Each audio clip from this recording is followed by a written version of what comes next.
Hello নমস্কার সবাইকে, কেমন আছো সবাই? আশা করছি তোমরা সবাই খুব ভালো আছো। তো চলো আজকে তোমাদের সাথে শেয়ার করছি মাসকলাইয়ের ডাল দিয়ে তৈরি রসবড়া পিঠার রেসিপিটি। বলতে বলতে শীতকাল যেহেতু চলেই আসলো, আর শীত মানেই তো বাঙালির প্রত্যেকটা ঘরেই বিভিন্ন রকমের পিঠাপুলির আয়োজন। রসবড়া পিঠা তৈরি করার ক্ষেত্রে সব থেকে প্রধান এবং কঠিন কাজ হলো ডালটাকে ভালোভাবে ফেটানো না হলে পিঠা কোনোভাবেই হবে না। আর এই ডাল ফেটানোর ভয়তে অনেকেই রসবড়া পিঠা খেতে চায় না। তবে আজকে আমি দুইটি পদ্ধতিতে তোমাদেরকে ডাল ফেটিয়ে দেখাবো। প্রযুক্তির কারণে যেহেতু আমাদের দৈনন্দিন জীবনের সব কাজই অনেকটা সহজ হয়ে গিয়েছে, তাহলে রসবড়া পিঠা কেন পিছিয়ে থাকবে। তো এখানে ডালগুলোকে কিন্তু আমি 3-4 ঘন্টা ভিজিয়ে রেখেছিলাম। এবারে ডালটা আমি পেস্ট করে নিয়েছি। তারপরে দেখো, আগেরকার দিনে যেভাবে ডালটা ফেটানো হতো, এইভাবে হাত দিয়ে অনেকক্ষণ সময় নিয়ে জল দিয়ে দিয়ে ভালোভাবে ডালটাকে ফেটানো হতো। আর এতে কিন্তু অনেক সময়েরও প্রয়োজন, আর হাতও ব্যথা হয়ে যেত। সেই ভয়তেই মূলত অনেকেই রসবড়া পিঠা বানাতে চায় না। তো দ্বিতীয় যেই পদ্ধতিটা আমি দেখাবো সেটা হলো ইলেকট্রিক বিটার। আজকাল শখের বশে অনেকেই ঘরে কেক বানানোর জন্য এই ইলেকট্রিক বিটার আমরা কিনে থাকি। তো যাদের ঘরে ইলেকট্রিক বিটার রয়েছে তাদের কিন্তু আর কষ্ট করে হাত দিয়ে ডাল ফাটানোর কোনো দরকার নেই। এভাবে ইলেকট্রিক বিটার দিয়ে খুব অল্প সময়ে এবং সহজেই রসবড়ার জন্য ডালটা পারফেক্টভাবে ফেটানো যায়। আর আরেকটা কথা, হাত দিয়ে বা বিটার দিয়ে যেভাবেই ডাল ফাটাও না কেন, কিছুক্ষণ বাদে বাদে ডালের পেস্টের মধ্যে একটু একটু জল অ্যাড করে নিবে।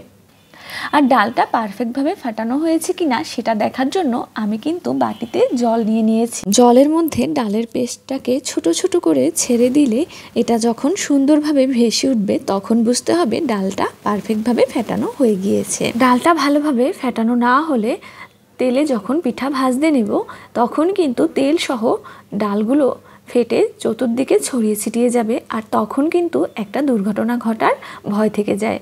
তো দেখো, এইখানে ভিডিওতে তোমরা ভালোভাবেই দেখতে পারছো আশা করি, ডালটা খুব সুন্দরভাবেই জলের উপরে ভেসে উঠেছে।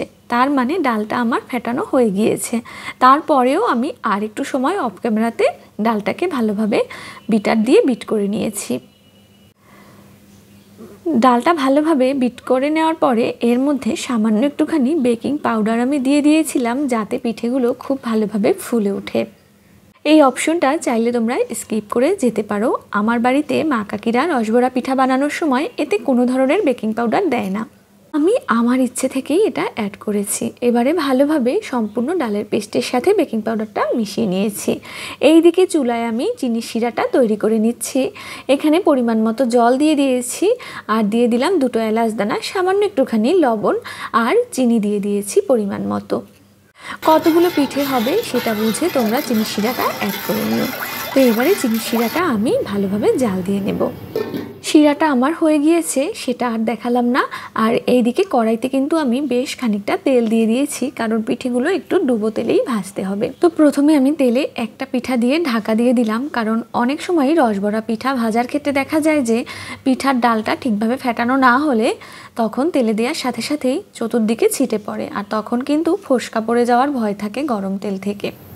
এই জন্য আমি ঢাকা দিয়ে দিয়েছিলাম। তো এরপরে আমি দেখো একে একে সবগুলো পিঠা তেলে ছেড়ে দিয়েছি ছোট ছোট বড়ার শেপ করে। আর আমার ডালটাও খুব ভালোভাবেই ফেটানো হয়েছিল, যার জন্য একটা পিঠাও তেলে দেওয়ার সাথে সাথে তেল সহ ছিটে ওঠেনি। তো এবারে পিঠেগুলো আমি একটু উল্টে পাল্টে দিচ্ছি, আর খুব বেশি লাল করে পিঠেগুলো ভাজবো না, কারণ সেক্ষেত্রে দেখা যাবে পিঠার মধ্যে শিরাগুলো ভালোভাবে নাও ঢুকতে পারে। তো প্রথম ব্যাচের পিঠাগুলো ভাজা শেষ, এগুলো আমি শিরায় দিয়ে দিলাম। এবারে আস্তে আস্তে আমি সমস্ত পিঠাগুলোই ভেজে নিব।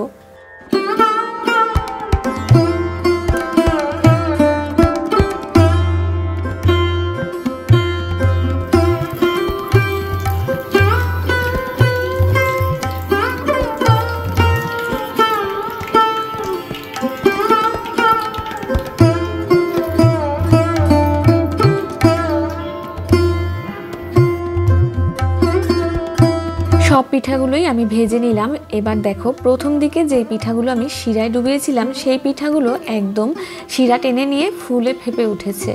তো আমার মনে হলো যে পিঠাগুলো আরও বেশ অনেকটা শিরা টেনে নিবে, তাই শিরা কিছুটা কম হয়েছে। পরবর্তীতে আমি অফ ক্যামেরায় আরও কিছু শিরা জাল করে দিয়ে দিয়েছিলাম। আর আধা ঘন্টা পরে আমি তোমাদের সাথে শেয়ার করছি, কারণ সব পিঠার মধ্যে শিরাগুলো ঢুকতে কিছুটা সময় তো অবশ্যই লাগবে। যে পিঠাগুলো আগে ডুবিয়েছিলাম সেগুলোতে খুব ভালোভাবেই শিরা ঢুকে গিয়েছে, তো আমি একটু উল্টে পাল্টে দিচ্ছিলাম পিঠাগুলোকে। আর দেখো তোমাদেরকেও দেখিয়ে দিচ্ছি পিঠাগুলো ঠিক কতটা নরম হয়েছে। প্রথম দিকের পিঠাগুলো প্রায় ভেঙেই যাচ্ছিল, তোলা যাচ্ছিল না প্লেটে। তো এই ছিল আমার মাসকলাইয়ের ডালের রসবড়া পিঠার রেসিপি। তোমাদের কাছে কেমন লাগলো আমার এই পিঠার রেসিপিটি সেটা অবশ্যই কমেন্ট করে জানিও। ভিডিওটি ভালো লাগলে তোমরা চাইলে শেয়ার দিয়ে রেখে দিতে পারো নিজেদের টাইমলাইনে, আর অবশ্যই সাবস্ক্রাইব করে পাশে থাকবে। টাটা।